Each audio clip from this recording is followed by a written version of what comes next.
Good morning, children. Our next topic is about vacuoles. So, if you observe the plant cell and animal cell again, I think you have drawn these two diagrams before itself. If you observe the plant and animal cell, in both cells we can see vacuoles. So, in this plant cell, it occupied most of the part.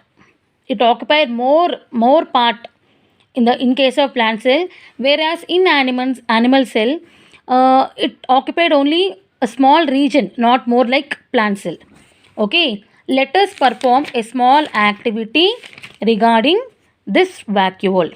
Okay, to do this activity we need an apparatus like microscope, safranin, and succulent plant. Succulent plant means the plants which are very thicky in nature.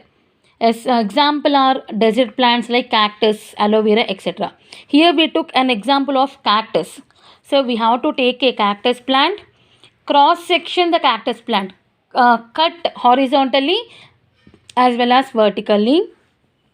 After thin cross section of stem of the cactus in a watch glass containing water, we have to cut. Okay, we have to stain it with dilute safranin solution.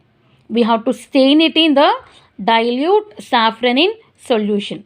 Okay, after that, okay, you have to observe with the help of microscope. You can see the large empty spaces present in the cell. They are nothing but they are vacuoles. Okay, so what will be filled in the vacuole? Vacuoles are filled with some sac-like structures, and vacuoles are filled with a fluid of some mineral salts, water, and some nutrients, etc. This is about vacuoles. Now we'll study about the history of the cell. Normally when you draw the diagram of a cell, it looks like a two-dimensional figure. As you will be drawing like the cell which contains a nucleus and some cell organelles. So by seeing this diagram, you all will feel that cell is a two-dimensional figure, but it is totally wrong. The cells are not two-dimensional, they are three-dimensional figure. They are flat and they are three-dimensional. Okay, so this is a actual shape of the cell. By this we can understand that the cells are not two-dimensional, they are three-dimensional figure. Okay, so now our next topic is where do the cells come from. Normally so many scientists made some observations. They studied about the cell and they discovered that every cell has a nucleus. But there are two scientists named Matthias Jacob Schleiden and Theodore Schwann. These two scientists propounded the cell theory. Okay, Schleiden was a botanist. Botanist means the person who study about the plants, and the Schwann was a zoologist. Zoologist means the person who studies about the animals. So this credit goes to these two scientists who discovered the cell theory. According to them, they proposed that all the living organisms are made up of cells.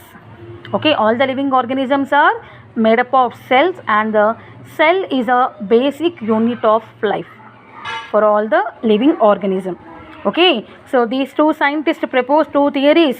In that, first one is all the living organisms are made up of cell, and second one is cell is a basic unit of life.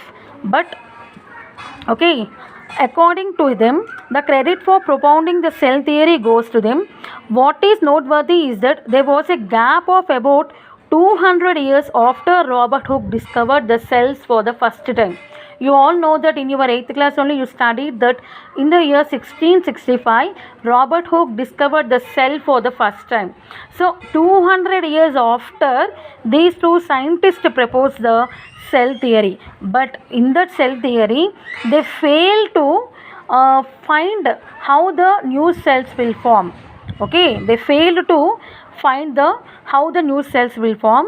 So this credit goes to a new scientist called as Rudolf von Virchow. Rudolf von Virchow was a scientist. He discovered the way of existing new cells.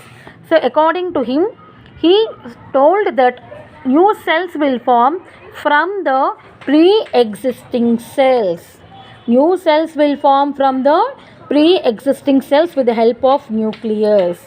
He modified the hypothesis of Schleiden and Schwann to give a cell theory a final shape. So, from then onwards till today, cell theory was understood by two cardinal principles that all the living organisms are composed of cells and products of cells, and all the cells arise from the pre-existing cells. This is about the cell theory.